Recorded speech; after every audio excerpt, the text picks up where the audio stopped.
ఇప్పుడు గుర్తుందా, ఎల్ఐసికి సంబంధించినటువంటి షేర్ల రిలీజ్కి సంబంధించి పెద్ద సినిమా నడిచేది.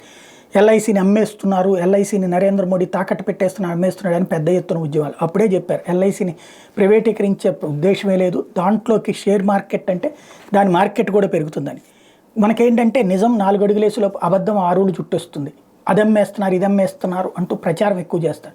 ఒక వ్యవస్థని కాపాడడానికి చేసే ప్రయత్నాన్ని ఆ వ్యవస్థ విచ్ఛిన్నం అన్నటువంటి కోణంలో, ఒకప్పుడు బహుళార్థ సాధక ప్రాజెక్టులు వద్దన్నటువంటి వాళ్ళు, ఒకప్పుడు ఈ దేశంలో సర్దార్ సరోవర్ ప్రాజెక్ట్ లాంటి వద్దన్నటువంటి వాళ్ళు, అట్లాగే భారతదేశంలోకి బీటీ విత్తనాలు వద్దంటూ అల్లరి చేసినటువంటి వాళ్ళు, వీళ్ళందరూ ఏంటంటే ఎంతసేపటికి భారత్ ఎదగకుండా చైనా ఎదగడానికో రష్యా ఎదగడానికో ఇక్కడ ఉన్నటువంటి వ్యవస్థలు నాశనం చేయడానికి ఏదో ఒక కారణాన్ని అడ్డుపెట్టుకుని ఉద్యమాలు చేస్తుంటారు.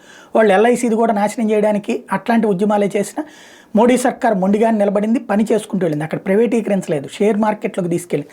ఇప్పుడు తాజాగా చూస్తే క్యాపిటల్కి సంబంధించి స్టేట్ బ్యాంక్ ఆఫ్ ఇండియాని దాటింది. స్టేట్ బ్యాంక్ ఆఫ్ ఇండియా కంటే ఎల్ఐసి ఇప్పుడు అత్యంత విలువైన ప్రభుత్వ రంగ సంస్థగా మారింది. మార్కెట్ క్యాప్ ఆధారంగా ఎస్బీఐ పూర్తి విలువ 5.62 లక్షల కోట్లు ఉంటాయి, ఎల్ఐసి విలువ 5.8 లక్షల కోట్లయింది.